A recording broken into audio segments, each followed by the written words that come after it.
Em 1998, eu tinha 44 anos de idade. Eu fui assistir a um filme que nesse ano está fazendo 20 anos. Um filme que talvez quem tem mais idade aqui tenha assistido, chamado O Resgate do Soldado Ryan. Esse filme já tem 2 décadas. Esse filme conta uma história que a gente não pode esquecer. E ele tem nele algo que eu queria trazer como marca inicial nessa reflexão. Quem aqui assistiu ao filme se lembra, ele é um filme já clássico, o que eu vou falar aqui é spoiler, mas isso para quem já assistiu não vale, para quem não viu, feche os ouvidos. O filme conta uma história magnífica, difícil de assistir. É um filme do Steven Spielberg, cujo ator principal é o Tom Hanks, e o segundo é o Matt Damon. Nesse filme, o roteirista produziu uma história maravilhosa, difícil de lidar. Na Guerra Civil Norte-Americana, houve uma situação em que 4 filhos de uma mesma mãe morreram na Guerra Civil Norte-Americana.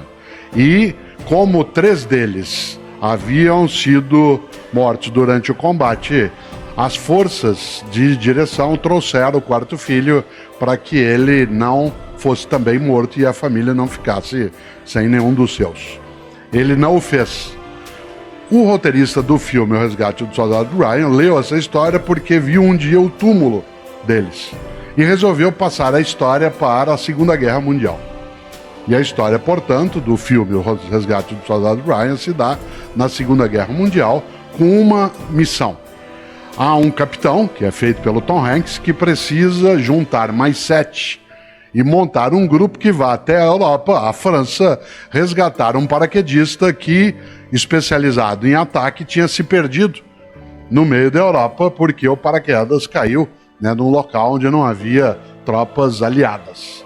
É necessário que ele vá ser resgatado por comando do General Patton. O General Patton determinara que famílias em que havia vários filhos, quando alguns deles tivessem morrido, aquele que sobrevivesse deveria ser levado para casa. Isso é real. No caso, a história não é real em relação à Segunda Guerra, mas em relação a esta autorização, sim. E o filme se dá exatamente com a organização de um grupo de 8 pessoas que desembarca na Normandia, exatamente em 1944, no famoso Dia D.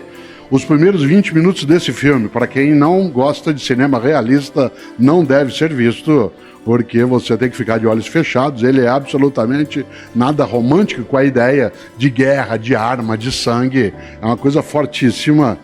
E eles entram na Europa em busca de um rapaz chamado Ryan, que precisa ser levado para casa. Dá para você imaginar como a história se desenrola. Isto é, acharam um paraquedista de uma tropa norte-americana perdido na Europa em meio a uma guerra, ainda mais sem aqueles meios digitais que o Pedro tanto aprecia, um pouco mais complicado. E é curioso porque eles vão pouco a pouco, vários deles vão morrendo para chegar até o soldado e o encontram. E ele se recusa a ir para casa, ele não quer, ele quer continuar em combate, ele acha que é um dever e uma missão dele continuar no combate. Mas vários morrem para que ele possa ser salvo. E uma cena inacreditável, dificílima de lidar, é a cena quase final, em que o capitão, feito pelo Tom Hanks, ele está morrendo, porque ele enfrenta um tanque dos nazistas. E ele perece exatamente nesse combate. Pouco antes de morrer, enquanto ele está deitado, encostado numa mureta, quase já no final, o Ryan vai até ele.